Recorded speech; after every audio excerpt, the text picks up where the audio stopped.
Kaki kepribadi.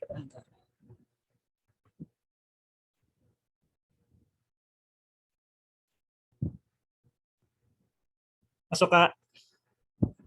Mas. Masuk Kak. Masuk Kak. Masuk Kak. Udah wis. Ini udah bisa. Iya. Sini anak pribe, anak kebeli pribe Kak. Pinggiran. Dan telepon. Iya.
Assalamualaikum warahmatullahi wabarakatuh.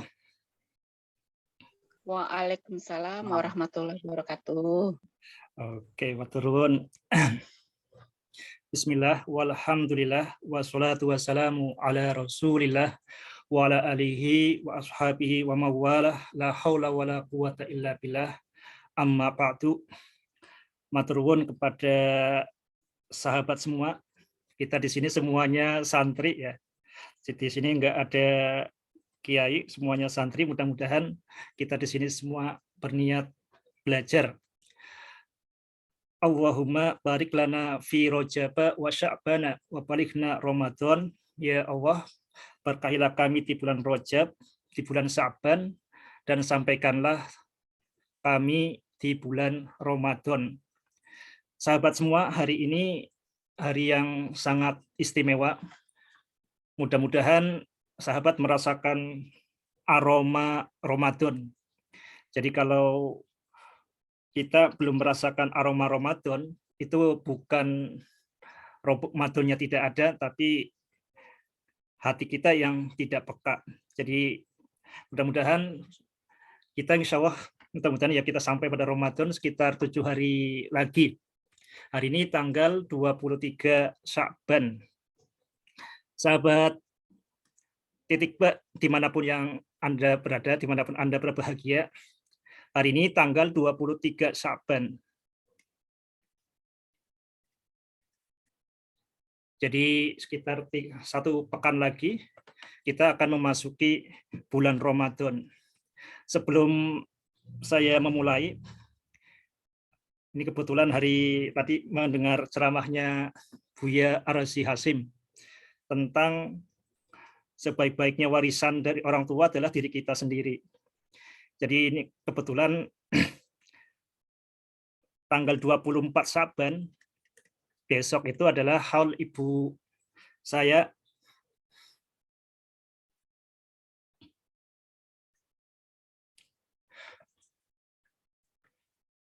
almarhumah. Ibu saya meninggal tanggal 24 Sya'ban 1431 Hijriah. Dan kebetulan juga 25 Sya'ban itu milad saya, hari lahir. Jadi ini cukup emosional ya. Jadi pikiran manusia itu sebenarnya sebelum berpikir secara runut, secara logis, kita itu berpikir secara emosi.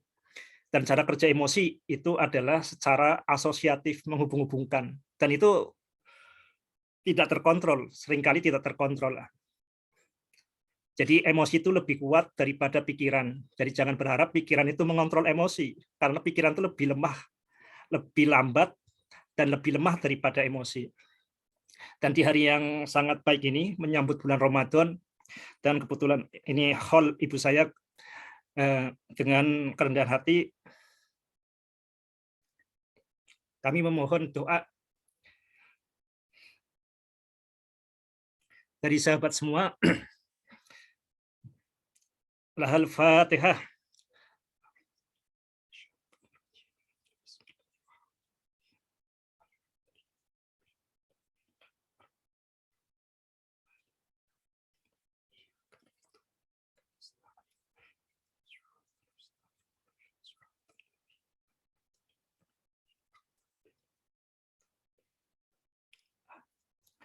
Matur nuwun sahabat semua. Sya'ban. Jadi apakah sekarang tanggal 23 atau 24 Sya'ban? Ini terkait dengan tema kita saat ini. Jadi berkaitan dengan penentuan awal tanggal atau awal hari. Jadi awal hari. Hari itu dimulai kapan? Apakah dimulai ba'da maghrib, patokannya adalah maghrib, ataukah pukul 00.00? Ini sesuatu yang tampaknya sederhana, tapi ini sangat berkaitan dengan siapa yang mendominasi, siapa yang didominasi.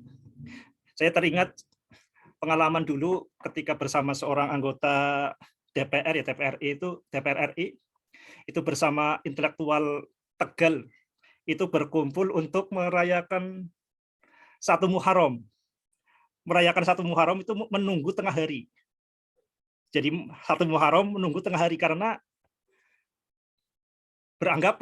mereka beranggapan bahwa awal hari, awal tanggal itu dimulai pada tengah malam. Padahal di dalam kalender Hijriah, itu awal hari itu dimulai setelah maghrib. Bukan di sini. Ini kok bisa seperti itu? Ya, itu karena bagaimanapun umat Islam itu adalah umat yang mengekor. Ini menunjukkan bagaimana dominasi pola pikir barat di dalam pikiran kita. Jadi tanpa disadari kita itu akan cenderung mengikuti pemimpin, itu sangat alamiah. Mengikuti pemimpin, siapa yang tanpa sadar kita diangkat sebagai pemimpin, ya kita akan mengikuti. Ketika budaya barat itu yang kemudian memimpin kita, ya kita akan mengikuti itu. Disadari ataupun tidak disadari. Bahkan coba kita akan lihat yang namanya Arab. Kita lihat Arab ya.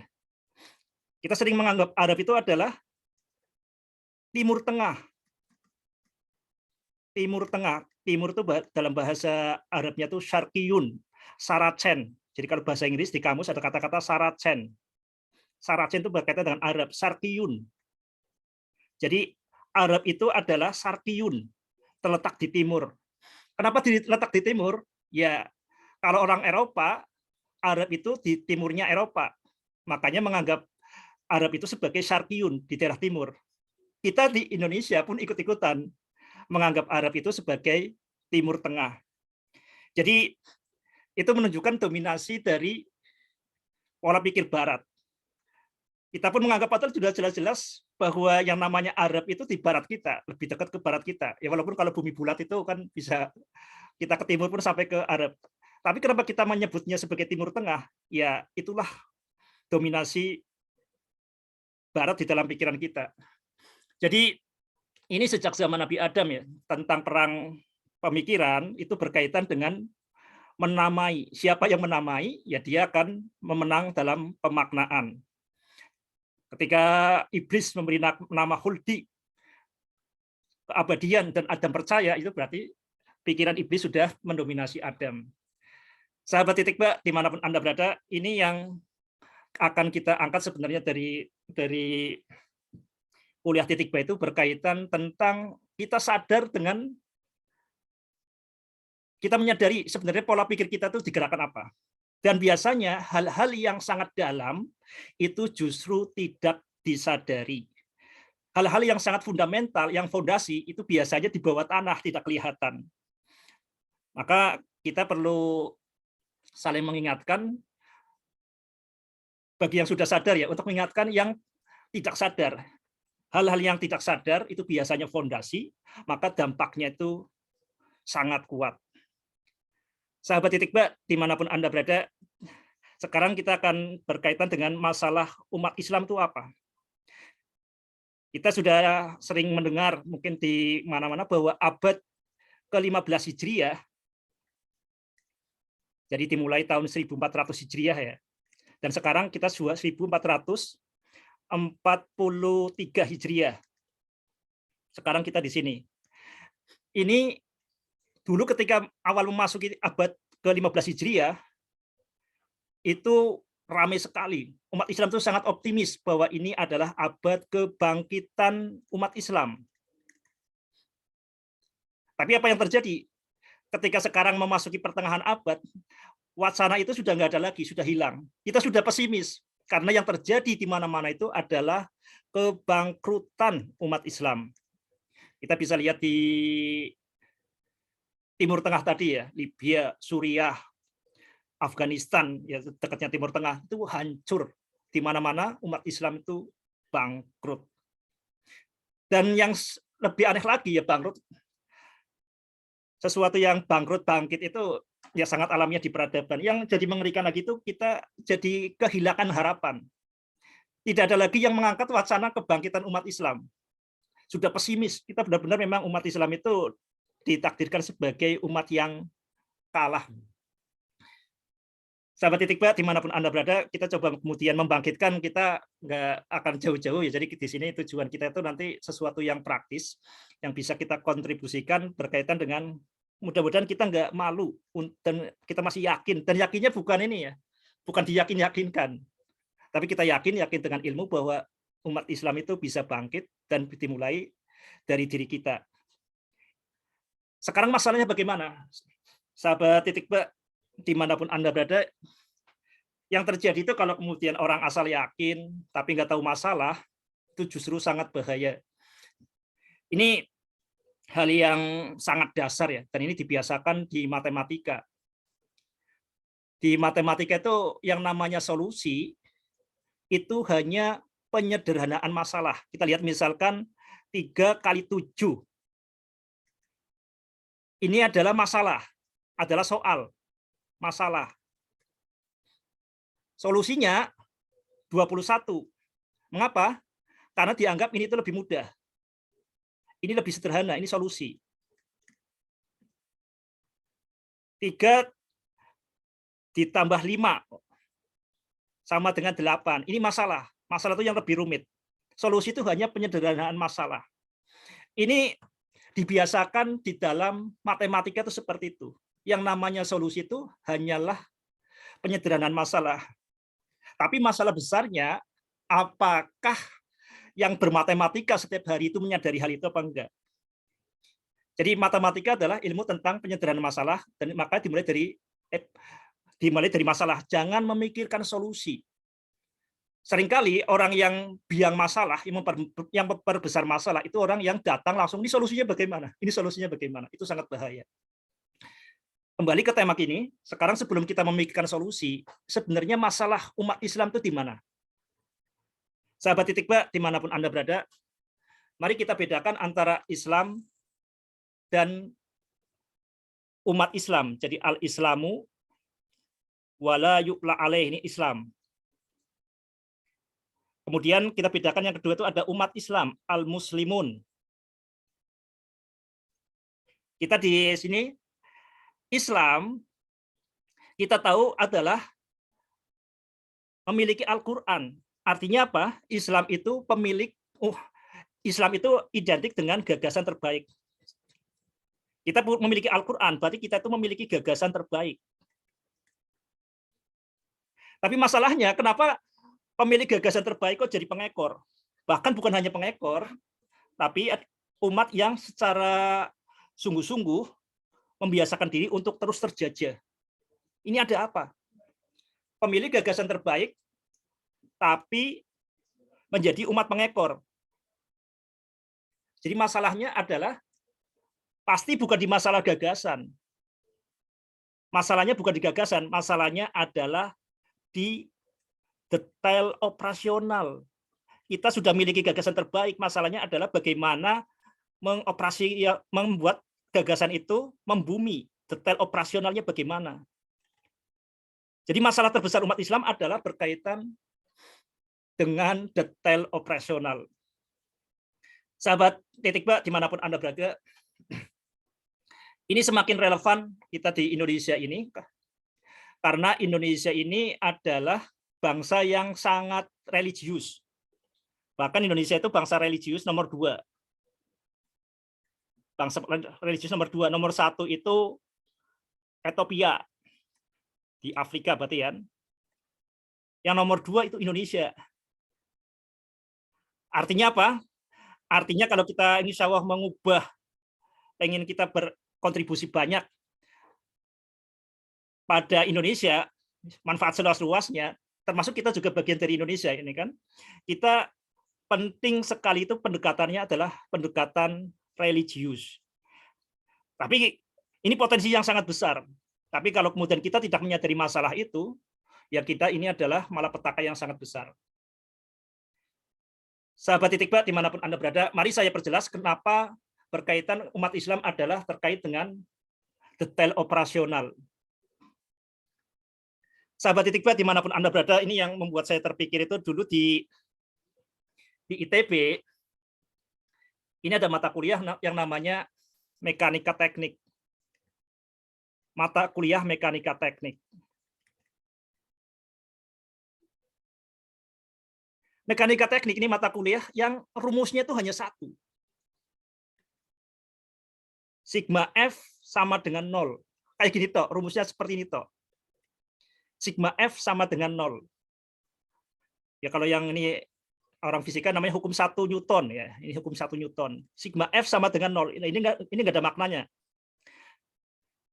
Sigma F sama dengan 0 ini kalau dibahasakan, apapun jika tidak apa-apa, apapun jika tidak apa-apa, maka tidak apa-apa. Coba sahabat direnungi di sini. Apapun jika tidak apa-apa, maka tidak apa-apa. Ini adalah kata-kata Isaac Newton ya, yang diungkapkan. Isaac Newton tidak malu mengungkapkan ini. Dan kalau kita lihat kemudian dunia itu berubah, ada HP, ada laptop, ada Zoom. Ini berawal dari revolusi fisika. Revolusi fisika yang mulainya itu dari Isaac Newton dan dimulai dari kata-kata ini. Apapun jika tidak apa-apa, maka tidak apa-apa. Sahabat titik Mbak, dimanapun Anda berada, di sini mungkin ada guru fisika ya, atau guru yang lain.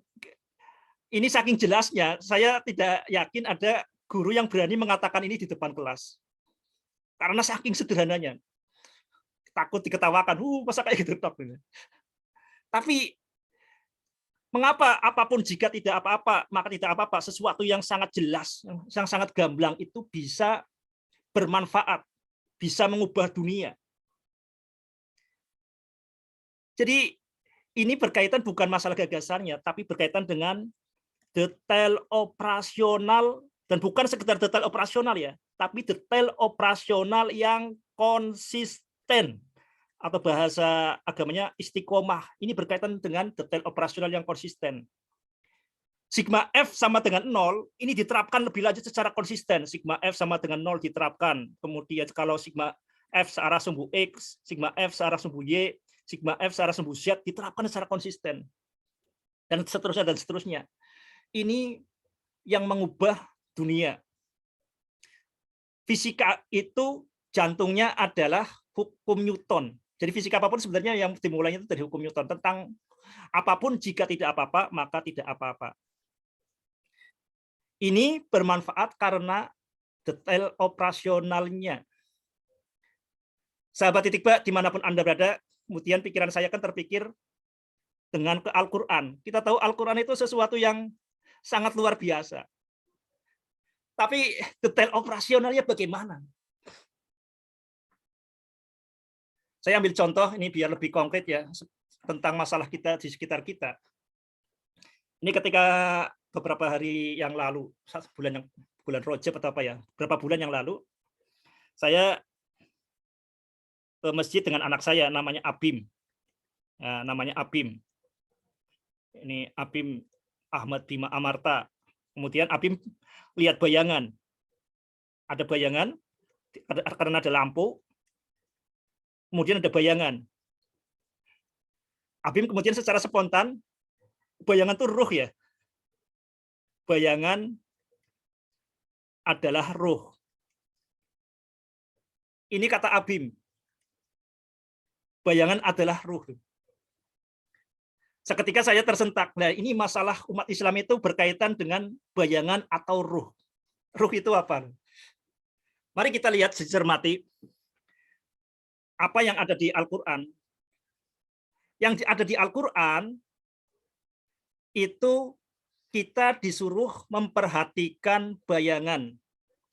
Alam taro ila rabbika kaifa maddawil walau syaa la ja'alahu sakina tsumma ja'alna syamsa alaihi dalila. Apakah kamu tidak memperhatikan bagaimana Allah Subhanahu wa taala itu memanjangkan bayangan, zil. Memanjangkan bayangan.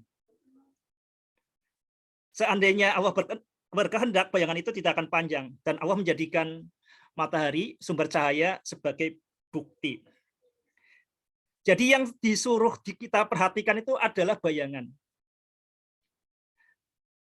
Ini berkaitan dengan bayangan. Di lain pihak berkaitan dengan ruh. Apa kata Al-Quran?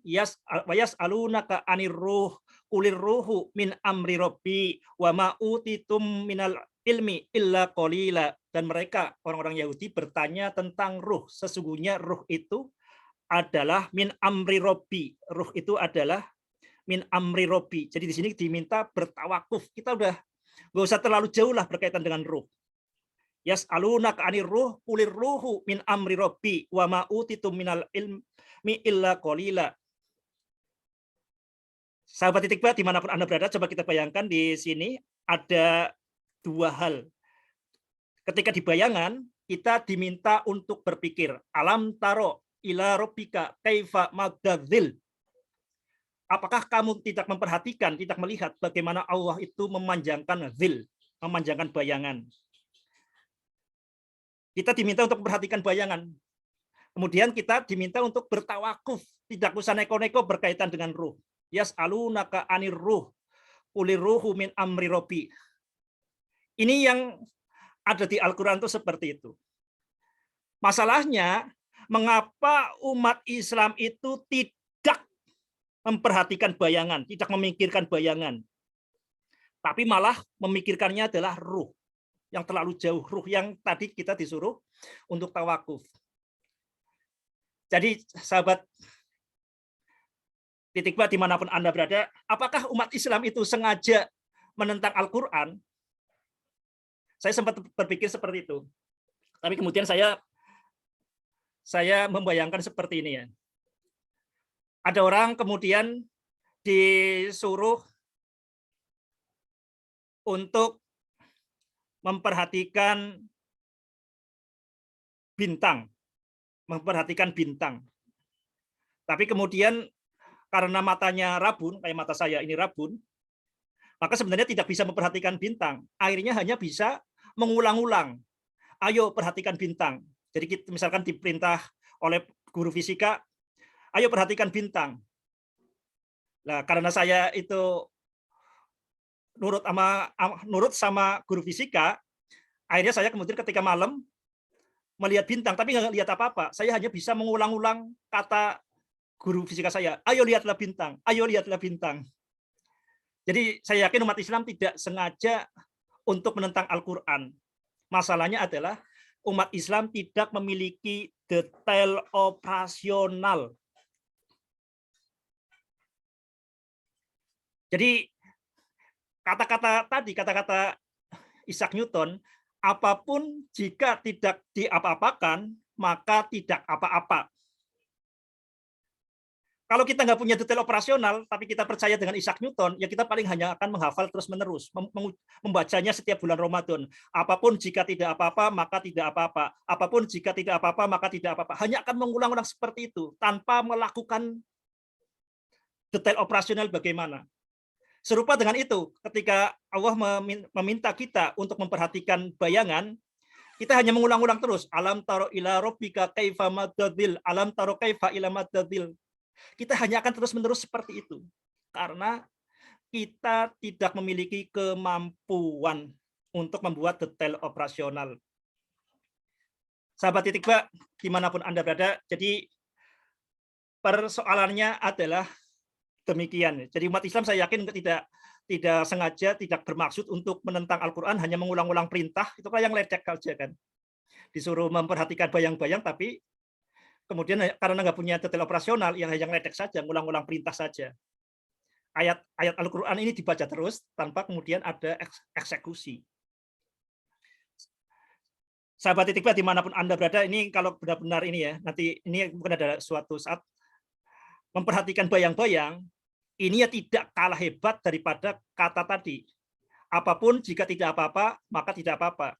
Ini kalau kita benar-benar memperhatikan bayang-bayang, ya semua fisika itu tercakup dengan di sini. Ini keyakinan yang sangat mendasar. Karena segalanya satu utuh tak terbagi, maka dimanapun tempat kita berada, kita sebagai manajer hotel, di sini ada Pak Saunan Rashid, GM Pesona Hotel ya. Dimanapun kita berada, kalau kemudian kita mendalami di situ, ya insya Allah itu semua adalah jalan untuk bertauhid. Tapi kalau kemudian kita tidak sungguh-sungguh untuk membuat detail operasional, ya kita hanya akan berulang-ulang mengucapkan saja. Sekarang saya akan berkaitan dengan tema kita yang kemarin, ada beberapa tanggapan di sini berkaitan dengan dengan apa kemarin, dengan matematika yang tidak memiliki fondasi. Kita kan kemarin mengatakan bahwa matematika itu membuat bingung karena tidak memiliki fondasi. Para matematikawan itu bingung. Ini matematika itu sebenarnya apa? Kok bisa ampuh ya? Matematika bisa ampuh untuk mengukur kapan jagat raya ini lahir. Bahkan karena begitu yakinnya, maka kemarin bisa meluncurkan satelit pada orbit sekian juta kilometer dari bumi. Kok bisa ampuh? Ini fondasinya apa? Ini ada kebingungan. Jadi ada krisis. Sementara itu di umat Islam kita yakin bahwa fondasi apapun itu adalah tauhid. Kita seperti itu ya. Ini ada kesenjangan. Orang ini bagi yang kemarin belum datang, kemarin intinya orang matematika menganggap bahwa matematika itu tidak berkaitan dengan tauhid. Umat Islam pun menganggap bahwa tauhid itu tidak berkaitan dengan matematika, tidak berkaitan dengan bagaimana kita berpikir secara waras. Jadi ada kesenjangan besar di sini. Ini sebenarnya tema pesantren ilmu eksakta itu berkaitan dengan itu, supaya matematika memiliki fondasi dan tauhid itu bisa membimbing matematika menjadi fondasi dan menjadi panduan bermatematika. Kemarin ada bertanya ya, terus matematika yang dimaksud itu matematika apa? Matematika yang dimaksud itu matematika apa? Apakah berkaitan dengan rumus-rumus, dengan istilah-istilah, konsep, atau matematika yang bagaimana? Ini yang kemarin banyak pertanyaan seperti itu. Tentu saja matematika yang kita maksud adalah matematika yang berkaitan, yang menguatkan tauhid. Itu matematika yang sesuai dengan fitrah. Penjelasannya sangat bagus dari Nabi Muhammad SAW. Dan ini adalah fondasi bermatematika, tapi yang seringkali dilupakan. Apa kata Rasulullah dalam hadisnya? Kullu mauludin yuladu alal fitrah. Setiap yang dilahirkan, tentunya dilahirkan berarti manusia, semua manusia yang dilahirkan ya, kecuali Nabi Adam. Kullu mauludin yuladu alal fitrah. Dan Nabi Adam sesuai fitrah enggak? Ya Nabi Adam itu malah diajar langsung bermatematika oleh Allah Subhanahu wa taala. Kita bisa nanti jelaskan di suatu, tapi Nabi kullu mauludin yuladu alal fitrah. Di hadis lain Allah itu memperagakan bagaimana Allah itu mengajar bermatematika Nabi Adam. Nah, bagaimana selain Nabi Adam? Selain Nabi Adam pun kullu mauludin yuladu alal fitrah. Setiap manusia yang lahir itu dilahirkan dalam fitrah, dalam keyakinan satu sama dengan satu. Itu sesuatu yang spontan. Satu yang sama dengan satu, itu spontan. Fitrah manusia seperti itu. Tapi apa yang terjadi? Fa'abawahu yuhawidanihi. Tapi orang tuanya atau lingkungan terdekat itu yang menyebabkan menganggap bahwa satu itu sama dengan nol. Nanti saya jelasin. Au yunasironihi, menjadikan Nasrani. Yunasironihi, menjadikan Nasrani. Satu sama dengan tiga. Kullu mauludin yuladu alal fitrah. Setiap bayi itu lahir dengan fitrah bahwa satu sama dengan satu. Itu fitrahnya, tauhid, fitrah tauhid. Fa'abawahu yuhawidanihi, tapi lingkungan terdekat dalam hal ini orang tua itu menyebabkan satu itu sama dengan nol. Au yunasironihi, satu sama dengan tiga, Nasrani. Au yumajisanihi,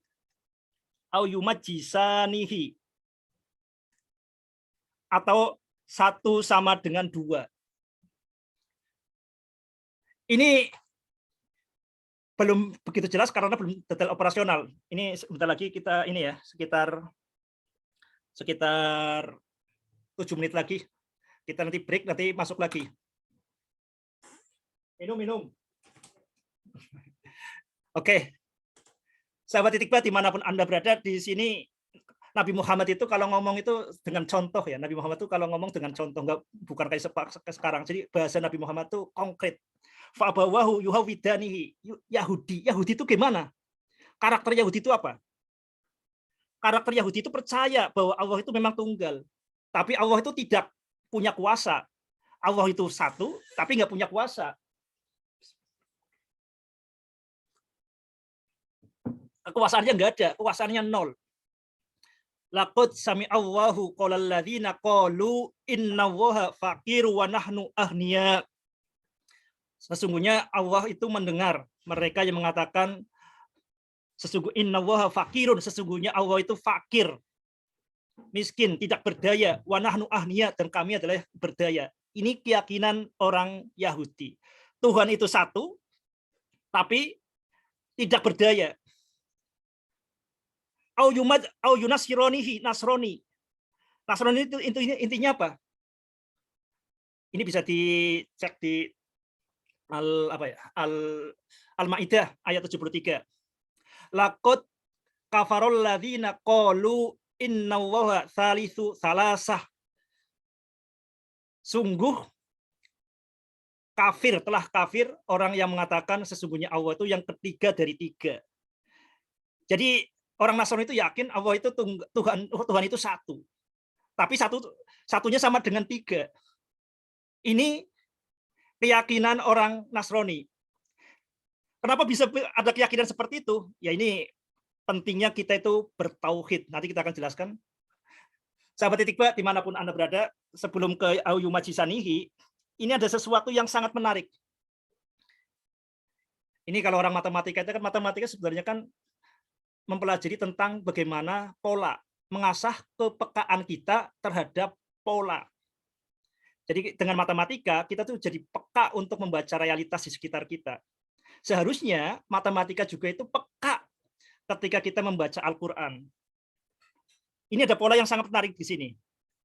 Laqad sami Allahu di sini. Coba kata-katanya di sini ya. Laqad sami Allahu qolal ladzina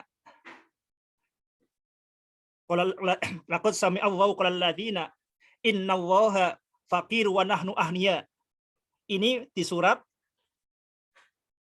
Ali Imran. Ali Imran ayat 181. Di tempat yang berbeda, ini logikanya bisa, ini sangat mirip banget. Laqad kafarol ladzina. Laqad kafarol ladzina, sungguh telah kafir mereka. Laqad sami Allahu laqad kafarol ladzina qalu innallaha thalithu salasah. Sangat mirip banget. Ini surat Al-Maidah, bisa dicek ya. Saya spontan aja jadi. Al-Maidah ayat 73. Ini sesuatu yang sangat mirip. Sesuatu yang sangat mirip. Kalau otak yang diasah dengan matematika, yaitu matematika itu mengasah kepekaan pola, ini pasti akan tanpa spontan akan menghubungkan. Kenapa di sini laqad sami Allahu qolal ladzina inna wa faqiru wa nahnu ahniya. Kemudian di tempat lain di surat Al-Maidah, ini berjarak satu surat ya. Al-Imran surat 3, Al-Maidah surat 5. Laqad kafarol ladzina qalu innallaha thalithu salasah. Ini tanpa sadar kita akan menghubung-hubungkan. Ini salah satu pola yang menarik di Al-Qur'an. Jadi ini salah satu bagaimana seharusnya orang itu bermatematika itu bukan hanya semakin peka membaca alam semesta, ayat-ayat Allah yang terbentang di alam semesta, tapi juga seharusnya peka membaca ayat-ayat qauliyah Al-Qur'an. Yang ini yang kemudian ini spontan ya, saya kepikir ini ketika baca ini, loh kok mirip dengan ini. Kita tahu yang namanya hadis itu sebenarnya kan bisa dianggap hadis itu penjelas Al-Qur'an. Ini kok maksudnya bagaimana? Ketika fa'abawahu yuhawidanihi, menjadikan bayi yang suci, yang fitrah, kok menjadi Yahudi. Yang menjadi Yahudi itu bagaimana? Ya tadi, orang Yahudi itu menganggap bahwa Allah itu fakir, Allah itu tidak berdaya.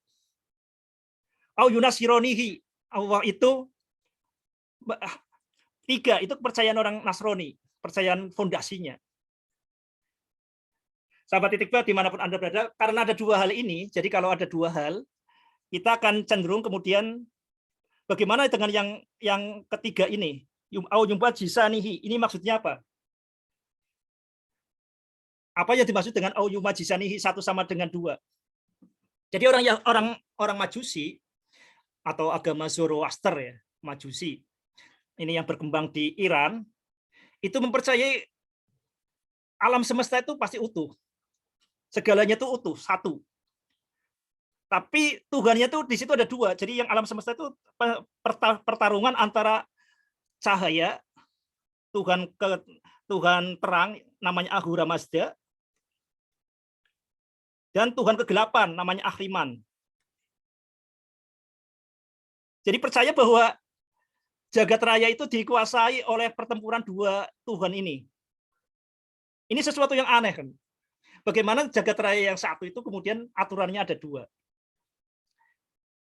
Sahabat Titikba dimanapun Anda berada, tapi yang secara letterlek ya, secara lugas letterlek, atau secara eksplisit di Al-Qur'an yang menjelaskan tentang Yahudi Majusi, yaitu dengan adanya 2 Tuhan, itu kok nggak ada. Sahabat Titikba dimanapun Anda berada, tapi setelah direnungi, kalau tadi yang namanya Yahudi dan Majusi itu kan kita sebut sebagai agama Ibrahim.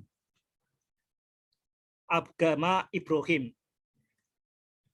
Agama yang asalnya dari Nabi Ibrahim.